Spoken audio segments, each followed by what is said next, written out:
सभी को सादर जय जिनेंद्र। सत्य की खोज चल रही है और कल रूपमती ने विवेक कुमार से एक बहुत बढ़िया बात कही कि हमें तो लगता है कि इस दुनिया में सत्य खत्म ही हो गया है, सत्य बहुत नीचे दब गया है।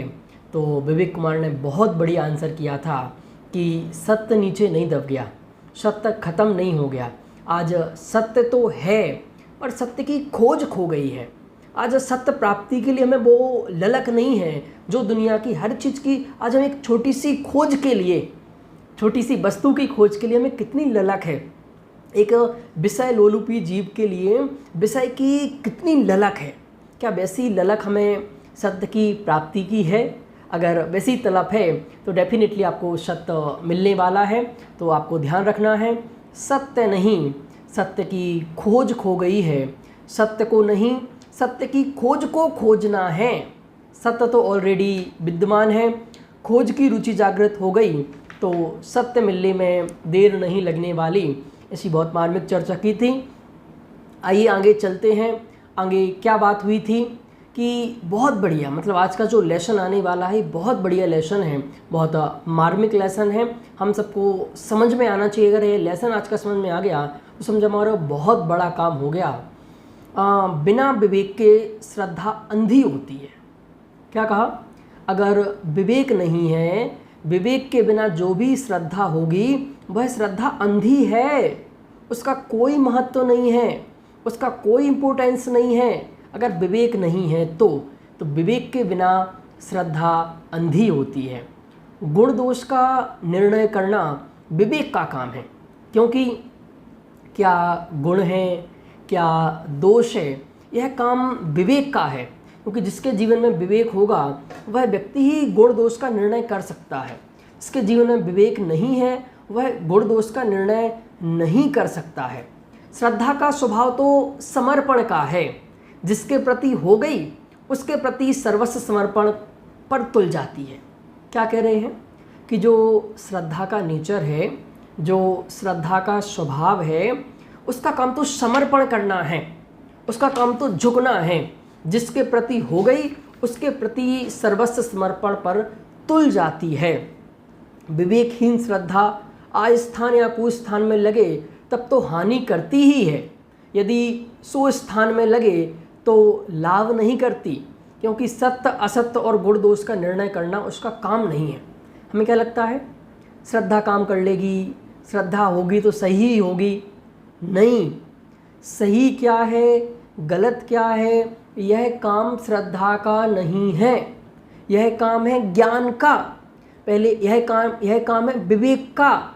जो विवेक आपका निर्णय करता है कि क्या सही है क्या गलत है। विवेक श्रद्धा का काम है तो उस पर समर्पण हो जाना। श्रद्धास्पद के दोष श्रद्धालु को दिखते ही नहीं हैं।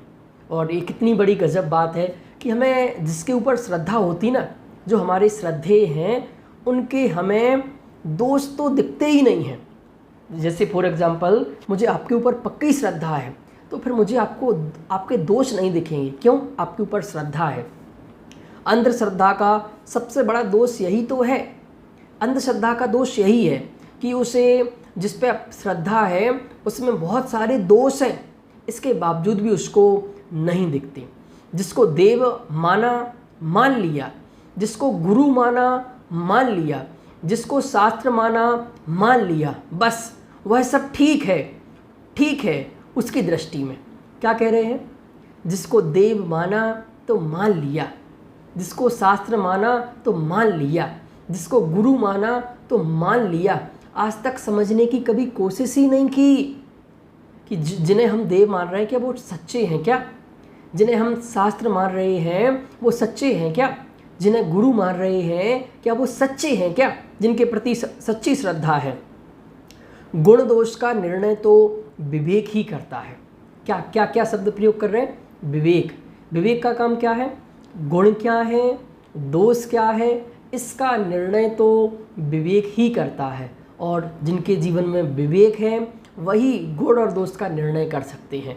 जिनके जीवन में विवेक नहीं है वो गुण और दोष का निर्णय नहीं कर सकते हैं। अतः श्रद्धा विवेक पूर्वक हो तभी सार्थक एवं फलदायी होती है। भाव भाषण बिना जो श्रद्धा होगी वह अंधी ही होगी। इसलिए क्या कह रहे हैं कि जो विवेक पूर्वक श्रद्धा होगी, विवेक के साथ जो श्रद्धा होगी वह ही सार्थक है, वह श्रद्धा ही आपको फल देने वाली है, वह श्रद्धा ही आपको सुख देने वाली है, वह श्रद्धा ही आपको आनंद देने वाली है।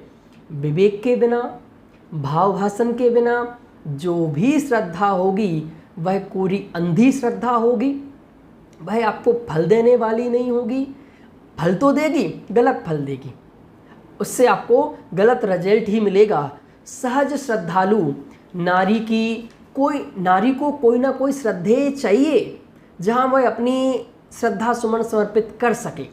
क्या बोल रहे हैं कि जो सहज श्रद्धालु नारी है उसको तो कोई ना कोई श्रद्धालु चाहिए जिसके प्रति वो अपनी श्रद्धा समर्पित कर सके, जिसमें अपनी श्रद्धा लगा सके।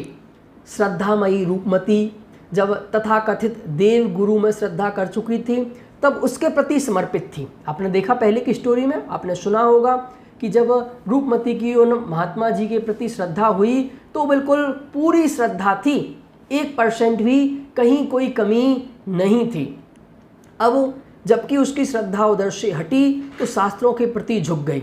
यही कारण है कि वह जिस श्रद्धा के साथ उन तथाकथित देव गुरुओं की आराधना करती थी उसी प्रकार बिना किसी विवेक एवं भेदभाव के वह शास्त्रों की आराधना में लग गई। मतलब जैसी वो बिल्कुल वहाँ पर गुरु के साथ झुकी हुई थी, पूरी तन्मयता के साथ उनकी भक्ति करने में लगी थी, अब वैसे श्रद्धा बदल गई। देखो हमें क्या लगता है कि पंडित जी धर्म के मार्ग में क्या करना है, क्या क्या ज़रूरी है। देखो हमने ऐसे लोगों को देखा है कि धर्म के मार्ग में लगे हैं, धर्म कर रहे हैं, मतलब धर्म नहीं कर रहे, धर्म के नाम पे जो जो क्रियाएं होती हैं वह कर रहे हैं। 20 साल से, 30 साल से, 40 साल से, 50 साल से, 60 साल से पूरा जीवन निकल गया पर श्रद्धा नहीं बदली। उसी श्रद्धा के साथ सारी क्रियाएं करने लगे हैं तो काम नहीं हुआ। अब मैं आपसे बात कहता हूँ कि हमें धर्म की शुरुआत करनी है तो शास्त्रों में धर्म की पहली सीढ़ी, फर्स्ट स्टेप, पहला स्टेप क्या है? श्रद्धा ठीक होनी चाहिए। अगर श्रद्धा ठीक, और श्रद्धा बदलते ही जीवन में क्रांतिकारी परिवर्तन हो जाता है, मतलब सब कुछ बदल जाता है श्रद्धा के बदलते ही। उसी प्रकार बिना विवेक और भेदभाव के वह शास्त्रों की आराधना में लग गई। विवेक के बिना जीव जहाँ भी जाएगा ठगा जाएगा, क्योंकि सत्य असत्य का निर्णय करना विवेक का काम है। क्या कह रहे हैं, कितनी बड़ी बात कह रहे हैं कि विवेक के बिना जीव जहाँ भी जाएगा ठगा जाएगा। अगर आपके जीवन में विवेक नहीं है ना, सही राइट नॉलेज नहीं है ना, हित अहित की दृष्टि नहीं है ना, तो ठगे जाएंगे जहाँ भी जाएंगे, जिसके पास भी जाएंगे, क्योंकि सत्य असत्य का निर्णय करना विवेक का काम है। क्या करता है विवेक? इतने विवेक के इतने गीत क्यों गाए जा रहे हैं? विवेक मतलब जो सत्य असत्य का निर्णय करता है, जो हित अहित का निर्णय करता है कि सही क्या है गलत क्या है, यह श्रद्धा नहीं जानती। श्रद्धा तो समर्पित हो जाती है। क्या क्या क्या पॉइंट बोला? श्रद्धा का काम नहीं है सत्य असत्य का निर्णय करना, उसका काम तो झुकना है, उसका काम तो समर्पण होना है, पर सही गलत का ये निर्णय है विवेक का। यह काम है विवेक का कि सच कौन है गलत कौन है। यही कारण है कि विवेक रूपमती के विवेक को जगाना चाहता था। तो विवेक क्या करना चाहता था? विवेक रूपमती में कुछ बहुत ज़्यादा परिवर्तन करना नहीं चाहता था, एक ही परिवर्तन करना चाहता था कि आप अपने अंदर विवेक जागृत करें, क्योंकि अगर विवेक जागृत हो गया तो फिर आपके जीवन में सब कुछ परिवर्तन हो जाएगा। और अगर क्योंकि विवेक जागृत होते ही आपके जीवन में सत्य और असत्य, सही और गलत, हित और अहित की दृष्टि प्राप्त हो जाएगी। फिर आप जो कुछ भी करेंगे वो सही ही करेंगे, फिर गलत नहीं कर सकते हैं। शास्त्र भी तो अनेक प्रकार के हैं, पर उनमें अनेक प्रकार के कथन हैं। कौन सा कथन किस अपेक्षा से किया गया है, इसका ज्ञान हुए बिना शास्त्रों के मर्म को समझ पाना संभव नहीं है। क्योंकि जो शास्त्रों में भी कथन है ना, वो बहुत अपेक्षाओं से कथन किए गए हैं। विभिन्न विभिन्न प्रकार की अपेक्षाएं होती हैं। आपने सुना होगा श्यादवाद, आपने सुना होगा नए। क्या होते हैं नए? नए मतलब वस्तु को देखने के एंगल। तो हमारे यहाँ जो आचार्यों ने बात कही है वो किसी एक एंगल से कोई बात कही गई है। अपेक्षावाद को समझने के लिए विवेक की बहुत आवश्यकता है। क्या? अपेक्षावाद को समझने के लिए विवेक की बहुत आवश्यकता है। क्योंकि अगर आपको अपेक्षावाद समझना है, आपको शादवाद समझना है, आपको नए समझने हैं, आपको स्टाइल समझनी है, शास्त्रों की शैली समझनी है, शास्त्रों की स्टाइल समझनी है, तो क्या समझना जरूरी है? क्या होना जरूरी है? विवेक होना जरूरी है। अगर विवेक होगा तो फिर वो काम आप कर सकते हैं। बाबा वाक्यम प्रमाणम के आधार पर चलने से काम नहीं चलता। जो जैन शासन भी है, यहाँ भी बाबा वाक्यम प्रमाणम कह के काम नहीं चलेगा, इससे काम नहीं होगा। अध्ययनरत रूपमती को छेड़ते हुए विवेक बोला, आजकल तो तुम्हें स्वाध्याय से फुर्सत ही नहीं मिलती, क्या बात है? विवेक कुमार ने ऐसे मजाकिया मूड में, थोड़े से हास्य रूप में कहा, क्या बात है, आजकल तो तुम्हें स्वाध्याय से फुर्सत ही नहीं मिलती। ग्रंथ से आंखें ऊपर उठाती हुई रूपमती बोले, मतलब उस समय भी ग्रंथ ही पढ़ रही थी। बहुत आनंद आता है। क्या बोला रूपमती ने? पहला सेंटेंस, बहुत आनंद आता है शास्त्र पढ़ने में। मैं इतने दिन इस आनंद से व्यर्थ ही वंचित रही और इसे पश्चाताप हो रहा है। वाह, शास्त्र पढ़ने में क्या आनंद आता है, इससे बड़ा आनंद दुनिया की किसी दूसरी चीज़ में नहीं आता है। और मैं इतने दिनों इस शास्त्र ज्ञान से, शास्त्र के पढ़ने से वंचित रही। मैं तो समझती थी क्या रखा है पढ़ने लिखने में। जितने भी पढ़े लिखे लोग देखे थे, सबको ही आप जैसा नास्तिक मान बैठी थी। मैं नास्तिक बनना नहीं चाहती थी, अतः पढ़ती भी नहीं थी। क्यों? क्योंकि श्रद्धा, वापस फिर श्रद्धा पर आ जाओ। उसकी श्रद्धा में क्या सेट हो गया था, रूपमती के बिलीफ सिस्टम में क्या सेट हो गया था कि जो भी ये पढ़ने लिखने वाले लोग हैं ना, ये बिल्कुल नास्तिक होते हैं, बेकार लोग होते हैं। यह श्रद्धा में पढ़ा था तो फिर वो व्यक्ति कभी शास्त्र नहीं छू सकता है, वह कभी नहीं पढ़ सकता है। क्यों? माइंड में पहले से ही भरा है कि क्या क्या भरा है, पढ़ने लिखने वाले नास्तिक होते हैं, पढ़ने लिखने वाले बेकार लोग होते हैं। यह बात पढ़ी थी, इसलिए वह कुछ भी नहीं सीख सकी। जितने भी साधुओं के पास गई, सभी जप तप तंत्र मंत्र व्रत उपवास की बातें करते रहे। किसी ने स्वाध्याय करने की, शास्त्र करने की प्रेरणा ही नहीं दी, जैसे ज्ञान का धर्म से कोई ताल्लुक ही ना हो। फिर रूपमती बोली कि जितने भी साधुओं के पास आज तक गए तो उन्होंने एक ही कह दिया, बस जप ले जाओ, इसका जाप करना। तप बता दिया, मंत्र बता दिए, तंत्र बता दिए, व्रत उपवास की बातें कहीं। आज तक किसी भी महात्मा ने शास्त्र पढ़ने की, स्वाध्याय करने की प्रेरणा नहीं दी। जैसे रूपमती कहती, ऐसा लगता है जैसे ज्ञान का और धर्म का कोई ताल्लुक ही नहीं हो। वास्तव में समीचीन ज्ञान का नाम ही धर्म है। जिसके जीवन में सही ज्ञान, सही श्रद्धान होगा, वही धर्म कर सकता है, वही व्रत कर सकता है, वही उपवास कर सकता है, वही जप तप कर सकता है। अब जिसे सही ज्ञान और श्रद्धा ही नहीं है, वह कैसे जप तप करेगा? नारी जैसी एक निष्ठता आप अन्यत्र नहीं पा सकते हैं। वह जिस पर रीझ गई सो रीझ गई, वह उसी में तन्मय हो जाती है। क्या क्या कह रहे हैं कि दुनिया में अगर सबसे ज़्यादा एक निष्ठता, अगर सहज श्रद्धालुपना अगर किसी में है तो वो है नारियों में। वो अन्यत्र नहीं मिल सकता। वह जिस पर रीझ गई, जिस पर समर्पित हो गई, जिस पर झुक गई, जिसमें तन्मय हो गई, जिस पर रीझ गई, तो फिर उसी में वो बिल्कुल डूब जाती हैं, उसी में बिल्कुल तन्मय हो जाती हैं। रूपमती भी अध्ययन में इतनी तन्मय हो गई थी कि उसे और कुछ दिखाई ही नहीं देता था। अब रूपमती पहले जब गलत चीज़ों में फंसी थी तो उसे 24 घंटे वही चीज़ें दिखती थीं। अब वहाँ से श्रद्धा बदली, शास्त्र स्वाध्याय में मन लग गया, तो अब उसे 24 घंटे शास्त्र स्वाध्याय, शास्त्र स्वाध्याय, शास्त्र स्वाध्याय ही दिखता है। विवेक थोड़े हल्के मूड में था, वह गंभीर चर्चा के मूड में नहीं था। वह बात बदलते हुए बोला, क्यों दूसरों को दोष देती हूँ कि किसी ने शास्त्र पढ़ने की प्रेरणा दी? अपनी गलती को दूसरों के माथे पर मढ़ना चाहती हूँ। मैंने तो कई बार कहा, पर तब ने सुना ही नहीं। विवेक कुमार ने कहा कि क्यों दूसरों को दोष देती हूँ कि किसी ने प्रेरणा नहीं दी? मैंने तो दी, मैंने तो कहा था तुमसे इतनी बार पढ़ो शास्त्र, पर कहाँ पढ़े तुमने? तुमने तो मेरी कभी सुनी ही नहीं, मेरी बात तो कभी मानी ही नहीं। रूपमती हंसते हुए बोली, धर्म के मामले में तुम्हारी सुनती कैसे? तुम्हें तो पहले ही नास्तिक मान बैठी थी। देखो श्रद्धा का खेल, उसकी श्रद्धा में विवेक कुमार को वह नास्तिक मान लिया था कि भाई ये तो नास्तिक हैं, यह तो गलत हैं। अगर एक बार गलत मान लिया, भली वो बिल्कुल सच्चा व्यक्ति है, वो अच्छा व्यक्ति है, फिर आप उसकी कभी जीवन भर नहीं मान सकते। क्यों?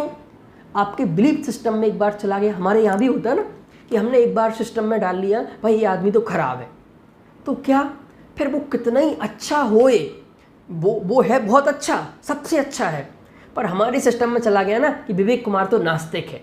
जब नास्तिक मान लिया है तो फिर वह उसने कहा मैं आपकी बात कैसे मान सकती थी, तुम्हें तो पहले ही नास्तिक मान बैठी थी, अतः तुम्हारी सलाह पर ध्यान देने का प्रश्न ही कहाँ उठता है। क्या कहा रूपमती ने? आपकी सलाह पर, आपकी बात पर ध्यान देने का तो प्रश्न ही नहीं उठता, मैं तो आपको ऑलरेडी नास्तिक माने बैठी हूँ, छोड़ो इन बातों को। विवेक बोला, यह बताओ कि पढ़ने पर कुछ समझ में भी आता है या कोरा आनंद ही आनंद? क्या कहा विवेक ने? ये जो शास्त्र स्वाध्याय तुम पढ़ रही हो तो कुछ समझ में भी आता है कि बस आनंद ही आनंद आता है? समझ में क्यों नहीं आता, पर कहीं कहीं दिमाग चकराने लगता है। क्यों? क्या कहा रूपमती ने? समझ में तो आता है पर कहीं कहीं दिमाग चकराने लगता है। आनंद भी आता है, समझ में भी थोड़ा थोड़ा आता है, पर कहीं कहीं दिमाग घूम जाता है बिल्कुल। विवेक कुमार ने कहा क्यों? क्योंकि कहीं कुछ लिखा मिलता है, कहीं कुछ, समझ में नहीं पड़ता कौन सा कथन सत्य है कौन सा कथन झूठ। अब यहाँ रूपमती चक्रे आ गई। क्या बोली रूपमती? पढ़ते तो हैं पर बहुत बड़ी समस्या है, समझ में नहीं आता, कहीं कुछ लिखा मिलता है कहीं कुछ लिखा मिलता है, समझ में नहीं आता कौन सी बात सत्य है। एक ही शास्त्र में, एक ही पन्ने पर ऊपर की लाइन में कुछ लिखा है, नीचे की लाइन में कुछ लिखा है, कुछ समझ में ही नहीं आता है। जैसे एक ही वस्तु को कहीं नित्य लिखा है कहीं अनित्य, कहीं एक लिखा है कहीं अनेक, कहीं चल लिखा है कहीं अचल, क्या माने और क्या नहीं कुछ समझ में नहीं आता। क्या बोली रूपमती? कि हमारी तो समझ में ही नहीं आता, आनंद तो बहुत आता है पर कहीं कहीं बुद्धि चकरा जाती है। क्यों? क्योंकि उसी ग्रंथ में उसी पेज पर लिखा है कि नित्य है, फिर लिखा है अनित्य है, फिर लिखा है एक है, फिर लिखा है अनेक है, फिर लिखा है चल है, फिर लिखा है अचल है। समझ में ही नहीं आता क्या माने, या चल माने या अचल माने, एक माने कि अनेक माने, नित्य माने कि अनेक अनित्य माने। समझाते हुए विवेक बोला, वस्तु जैसी है वैसा ही लिखा है, यदि कोई शिकायत है तो वस्तु से करो, लिखने वाले से क्यों। तो पहले विवेक कुमार ने क्या समझाया? वस्तु जैसी है वैसा ही लिखा है, चिंता मत करो तुम, दिमाग को चकराने की कोई बात नहीं है, वस्तु जैसी है वैसा ही लिखा हुआ है। और यदि कोई शिकायत है तो वस्तु से करो कि तुम वस्तु ऐसी क्यों है, वस्तु नित्य नित्य क्यों है, वस्तु एक अनेक क्यों है, लिखने वाले से क्यों। वस्तु से क्या शिकायत करें, वह ऐसी क्यों है, वह तो जैसी है वैसी है, स्वभाव में शिकायत कैसी, फिर उसके वर्णन करने वालों से शिकायत क्यों। मैंने शिकायत की ही कब है, मैं तो मात्र समझना चाहती हूँ कि जो वस्तु नित्य है वही अनित्य कैसे हो सकती है, जो चल है वह अचल कैसे हो सकती है। रूपमती ने कितना बढ़िया जवाब दिया, मैं किसी से कोई शिकायत नहीं कर रही हूँ, ना मुझे वस्तु की शिकायत है, ना मुझे उनके निरूपण करने वालों की शिकायत है। मुझे तो इस बात की समझ नहीं आ रही है कि जब वही एक वस्तु जैसे आत्मा है, एक द्रव्य है, मैं हूँ, तो मैं नित्य भी हूँ अनित्य भी हूँ। भाई ऐसा होता मैं नित्य हूँ और ये चीज़ अनित्य है, ये मोबाइल अनित्य है, मैं नित्य हूँ मोबाइल अनित्य है, ऐसा तो समझ में आता है। पर ये मोबाइल है ना, ये मोबाइल नित्य भी है अनित्य भी है। मैं हूँ ना, मैं नित्य भी हूँ अनित्य भी हूँ। ये शर्ट है, शर्ट तो क्या होगी, शर्ट तो अनित्य होना चाहिए ना, नहीं, पर शर्ट नित्य भी है अनित्य भी है। जो है उसमें हो सकने का प्रश्न ही कहाँ उठता है यह कैसे माना जाए। सुनो, मैं तुमसे एक प्रश्न करता हूँ, कीजिए। कुमार का चलता हुआ चक्र चल रहा है अचल। अब विवेक अपनी बात रूपमती को समझा रहा है एक बहुत फेमस एग्जाम्पल के माध्यम से। विवेक कुमार ने कहा, मैं आपसे एक प्रश्न पूछता हूँ, बताइए कि कुमार का चलता हुआ चक्र, कुमार देखा ना जो घड़ा बनाता है उसका एक चक्की चलती है, उसके सामने एक चक्र चलता है जिस पे वो घड़ा बनाता है। उसने कहा जो चक्र चल रहा है यह चल रहा है कि स्थिर है, खड़ा हुआ है, अचल है। रूपमती ने कहा, अचल, सोच कर जवाब दो, मेरा प्रश्न चलते हुए चक्र के बारे में है। विवेक कुमार ने क्या कहा, सोच के जवाब दो, मेरा प्रश्न चलते हुए चक्र के बारे में है। अच्छा, चल रहा है, अब कहो, चल रहा है तो बताओ किस रफ्तार से चल रहा है, 1 घंटे में कितने किलोमीटर चला जाएगा, कहाँ पहुँच जाएगा। क्या विवेक कुमार ने क्या पूछा कि अच्छा चल रहा है तो यह बताओ 1 किलोमीटर में कहाँ पहुँच जाएगा, कितनी स्पीड से चल रहा है, जाएगा कहाँ, वह तो अपनी किले पर ही चल रहा है। यदि जाएगा नहीं तो खड़ा है ऐसा कहो ना, खड़ा कैसे कहूँ, चल जो रहा है अपनी किले पर। यही बात तो मैं कह रहा हूँ कि अपनी किले पर खड़ा भी तो है और 1 इंच भी यहाँ वहाँ नहीं जाता। इसका अर्थ तो यह हुआ कि अपनी किले पर चल रहा है और अपनी किले पर खड़ा भी है। देखो कितनी बड़ी बात निकल के आ गई, अपनी किले पर खड़ा भी तो है, 1 इंच भी यहाँ का वहाँ नहीं जाता। इसका अर्थ क्या हुआ कि अपनी किले पर चल रहा है और अपनी किले पर खड़ा हुआ भी है। इसमें आपसे पूछता हूँ, पंखा चल रहा है कि एक जगह है, आप कहेंगे चल रहा है। मैं पूछता हूँ चल चल के कहाँ पहुँच जाएगा, रात को चलाएंगे तो सुबह तक दिल्ली पहुँच जाएगा। तो आप कहते हैं नहीं, ऐसा नहीं चल रहा है, रुका हुआ है, अपनी जगह पर रुका हुआ, अपनी जगह पर रह के। तो कीली पर रहकर ही चल रहा है और कीली पर रहकर ही खड़ा हुआ है। हाँ हाँ, यही तो बात है कि जैसे वह चक्र निरंतर चलकर भी अचल है और अचल होकर भी निरंतर चल रहा है, इसमें कोई विरोध नहीं है, वैसे ही प्रत्येक वस्तु चल होकर भी अचल और अचल होकर चल हो सकती है, नित्य होकर अनित्य और अनित्य होकर नित्य हो सकती है। हो क्या सकती है, वस्तु का स्वभाव ही ऐसा है। अतः लिखने वाले ने सही लिखा है। आश्चर्य व्यक्त करती रूपमती बोली, बड़ी विचित्र बात है। समझ में आया कुछ आपको कि वस्तु के स्वभाव में ही ऐसा पड़ा है। जैसे मैं बात करता हूँ अपनी और एग्जाम्पल की वजह, मैं हूँ तो मैं 2 एंगल हैं, एक द्रव्य का एंगल है, एक पर्याय का एंगल है। जब मैं अपने आप को द्रव्य के एंगल से देखता हूँ तो मैं नित्य हूँ, मैं एक हूँ, मैं स्थिर हूँ। पर जब मैं अपने आप को पर्याय के एंगल से देखता हूँ तो मैं अनेक रूप हूँ, अनेक पर्याय रूप हूँ, मैं अनित्य हूँ। अब ये पर्याय है, खत्म हो जाएगी। आप पर्याय के एंगल से देखो तो अनित्य है और द्रव्य के एंगल से देखो तो नित्य है। मतलब वही वस्तु, हम उसे किस एंगल से देख रहे हैं, वस्तु के अंदर दोनों क्वालिटीज़ पड़ी हुई हैं। आश्चर्य व्यक्त करते हुए रूपमती बोली, बड़ी विचित्र बात है। गंभीरतापूर्वक समझाते हुए विवेक ने कहा, यह विचित्रता वस्तु के स्वभाव में ही पड़ी हुई है, ये विचित्रता मैंने क्रिएट नहीं की है, यह विचित्रता तो वस्तु के स्वभाव में ही पड़ी हुई है। और सचमुच अगर यह विचित्रता दुनिया की समझ में आ जाए तो दुनिया का निहाल हो जाए। क्यों लड़ाई झगड़ा है, क्यों इतनी ये प्रपंच है, क्यों इतनी उलझन है। उलझन सिर्फ इसलिए है कि हमें वस्तु स्वभाव की खबर नहीं है। अगर वस्तु स्वभाव की खबर हो जाए कि वस्तु है कैसी। आज देखो पूरी दुनिया में लोग क्यों परेशान हैं, उनने अपनी जैसी मान्यता सेट कर रखी है, अब वो उसी मान्यता से उस व्यक्ति को देखते हैं। पर ऐसा नहीं है, उस व्यक्ति के अंदर अनंत गुण हैं, तो अनंत गुणों की अनंत पर्याय होती हैं। हम उसे बस कभी या तो नित्य ही मान लेते हैं, तो पूरा हमारा जो वो विश्वास होता है, जो भी व्यवहार होता है वो नित्य मान के होता है। कभी उसे बिल्कुल अनित्य ही मान लेते हैं तो सारा व्यवहार अनित्य मान के ही होता है। पर ऐसा नहीं है, मतलब हम बिल्कुल एकांतवादी नहीं बने। एकांतवादी आज हमने माइंड सेट कर लिए हैं, इस कारण से हम दुखी हैं। तो गंभीरतापूर्वक समझाते हुए विवेक ने कहा, यह विचित्रता वस्तु के स्वभाव में ही पड़ी हुई है। मतलब आप कहेंगे कैसी बातें कर रहे हैं, नित्य भी अनित्य भी एक रूप होना चाहिए ना। नहीं, ये होना चाहिए का तो सवाल ही नहीं है। क्यों, वस्तु के स्वभाव में ऑलरेडी जो पड़ा हुआ है वह ही है। प्रत्येक वस्तु अनंत गुणात्मक है तथा प्रत्येक वस्तु में परस्पर विरोधी नहीं, विरोधी प्रतीत होने वाले अनेक धर्म युगल पाए जाते हैं। यही कारण है कि वस्तु को अनेकांतात्मक कहा है।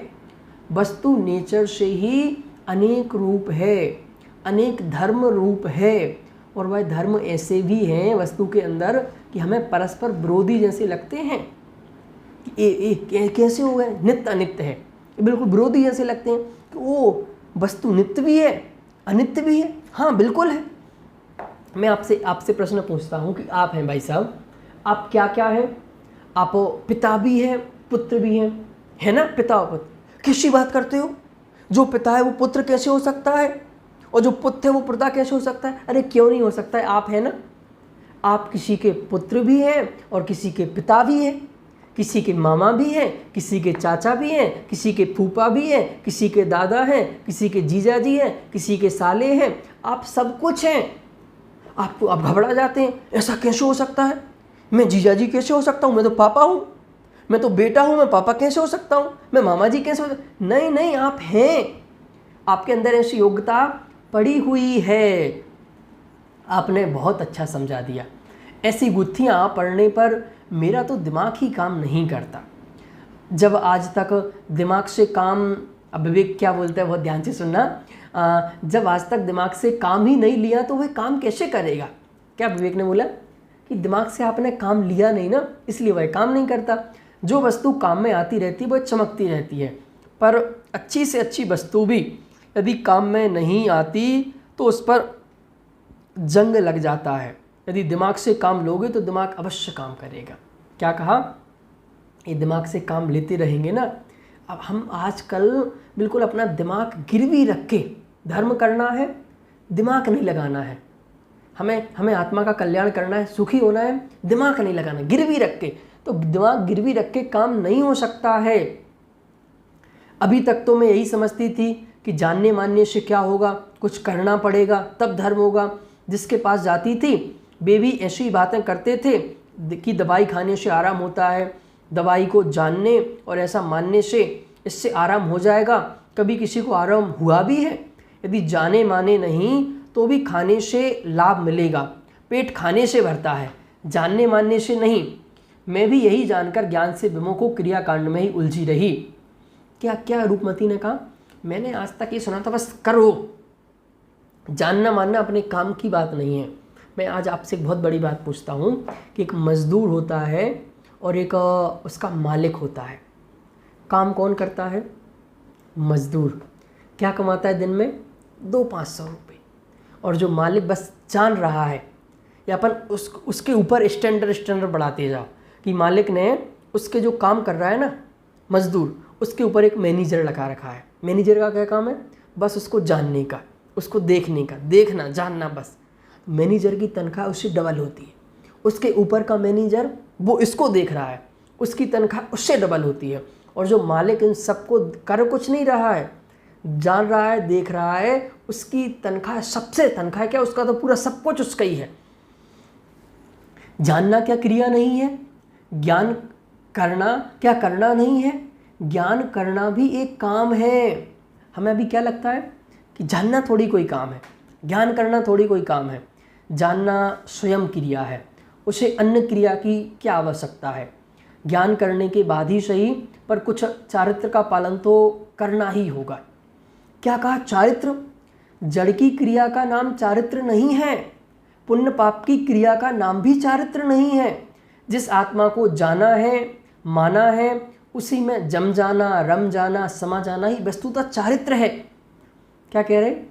जिस आत्मा को जाना था, माना था, उसमें ही रम जाना, उसमें ही समा जाना, वास्तव में इसका नाम चारित्र है। स्वयं में लीन हो जाना ही वास्तविक चारित्र है। जिसके अंतर में यह वास्तविक चारित्र प्रकट हो जाता है, उसकी बाह्य परिणति भी सहज ही शुद्ध होने लगती है। जिसके अंतरंग, सचमुच ये जो जैन दर्शन है ना, ये इसकी पूरी प्रवृत्ति अंदर से बाहर की है। ये क्या कहता है कि आपका अंतरंग सुधर गया ना। आज हम कितने बड़े बड़े लोगों को देखते हैं, उनके अंतर में पाप नहीं मिटा ना, बहुत बड़े साधु बन जाते हैं, पर एक ना एक गलती कर देते हैं। कितनी गलती, कितने साधु आपके जेल में पड़े हैं, कितने महात्मा हमारे कैसे कैसे हो गए हैं, कैसे कैसे उन पर आरोप लगे हैं। क्यों? वो तो महात्मा बन गए थे ना, इतना बड़ा चारित्र पाल रहे थे, फिर जेल में क्यों बंद हैं आज? इसके पीछे कारण है कि अंतरंग नहीं सुधरा था। बाहर सुधर गए थोड़ी देर को तो नहीं, ये कह रहे अंतरंग सुधरेगा तो बाह्य परिणति सहज ही शुद्ध होने लगती है, फिर उससे अनर्गल प्रवृत्ति नहीं होती, हो ही नहीं सकती। यदि अनर्गल प्रवृत्ति हो तो समझना चाहिए कुछ भी अंतर में वास्तविक चारित्र प्रकट ही नहीं हुआ है। अंतर में वास्तविक चारित्र प्रकट हो जाए और बाह्य प्रवृत्ति अनर्गल बनी रहे, यह संभव नहीं है। क्या कह रहे हैं? अगर एक बार अंतरंग में शुद्धता प्रकट हो गई, अंतरंग में बात समझ में आ गई, तो फिर बाहर जीवन भी उसका बिल्कुल कितना नीट एंड क्लीन हो जाता है। इसमें आपसे पूछता हूँ, कोई व्यक्ति को पता चल गया, मतलब सब चीज़ हो गई, उसको श्रद्धा हो गई कि मैं प्रधानमंत्री हूँ, तो उसका व्यवहार कैसा होगा? उसका व्यवहार भी प्रधानमंत्री जैसा ही हो जाता है। और हम प्रधानमंत्री जैसा व्यवहार करें, एक वैसा कुर्ता पहन लें, वैसी ड्रेस पहन लें और कहें मैं प्रधानमंत्री हूँ, तो हो गया प्रधानमंत्री। बाहर की ड्रेस पहनने से प्रधानमंत्री नहीं बनते, वैसा पहले अंदर में श्रद्धान होना चाहिए। आप कुछ भी कहो, मनुष्य को चारित्रवान तो होना ही चाहिए। मैं कुछ भी कहूँ तो मैं ऐसा क्यों कहती हूँ? क्या मैं चारित्र का निषेध करता हूँ? चारित्र तो साक्षात धर्म है, उसके बिना तो दुखों से मुक्ति संभव नहीं है। पर चारित्र हो तब ना, मतलब सबसे बड़ा धर्म है चारित्र। चारित्रम खलु धम्मो, उसके बिना तो कुछ होने वाला ही नहीं है। मैं चारित्र का नहीं, चारित्र के नाम पर पनपने वाले पाखंड का विरोध करता हूँ। विरोध भी कहाँ करता हूँ, किससे क्या विरोध? मैं तो सिर्फ धर्म के नाम पर चलने वाले थोते क्रियाकांड को धर्म नहीं मानता हूँ। मैं चारित्र का विरोधी नहीं हूँ, मैं चारित्र का विरोध नहीं करता हूँ, पर चारित्र के नाम पर जो सिर्फ थोता क्रियाकांड है उसका मैं विरोध करता हूँ। मैं उसको विरोध भी नहीं करता, मैं उसको धर्म नहीं मानता हूँ। मैं किसी का विरोध नहीं करता, मुझे किसी के विरोध से क्या प्रयोजन? हमें विरोध में नहीं, अविरोध में जाना है। मतलब हमें अपना जीवन विरोध में नहीं बनाना है। धर्म अविरोध का नाम है, विरोध करने का नाम धर्म नहीं है। विवेक को गंभीर किंतु किंचित उत्तेजित देख सहज संकुचित रूपमती विनम्र होती हुई बोली, आप तो नाराज हो गए, मैंने तो ऐसे ही कह दिया था, ऐसे ही क्यों? और मैं नाराज क्यों होऊंगा? जो बात समझ में ना आए उसे तो पूछना ही चाहिए। बिना पूछे कैसे पता चले? और जो पूछा है उसका उत्तर देने में उत्तेजना कैसी? तुम तो खूब पूछा करो, जिसका उत्तर मुझे आता होगा दूंगा, नहीं तो चुप रह जाऊंगा। अच्छा एक प्रश्न पूछूं? फिर रूपमती बोली, अच्छा एक प्रश्न पूछूं? विवेक कुमार बोला, अवश्य। हंसते हुए रूपमती बोली, तो बताओ आज साग में क्या बनाऊं? आज सब्जी में क्या बनाऊं? 4 बज गए हैं, फिर खाना बनाने में रात हो जाएगी। मुस्कुराते हुए विवेक ने बोला, यह प्रश्न कौन सा शास्त्र पढ़ते समय समझ में नहीं आया था? क्या बोला विवेक कुमार ने? यह प्रश्न कौन से शास्त्र जब पढ़ रहे थे तो समझ में नहीं आया था? रूपमती बोली, पाक शास्त्र। मैं पाक शास्त्र का विशेषज्ञ नहीं हूँ, वह तो मुझे तुमसे पढ़ना होगा, वह तो मेरे से अच्छे तुमको आता है। कहते हुए विवेक अपने काम में लग गया और रूपमती रसोई की ओर चली गई। अब आगे इन दोनों के बीच में क्या होगा इसकी चर्चा करेंगे हम कल। तब तक के लिए सभी को सादर जय जिनेंद्र।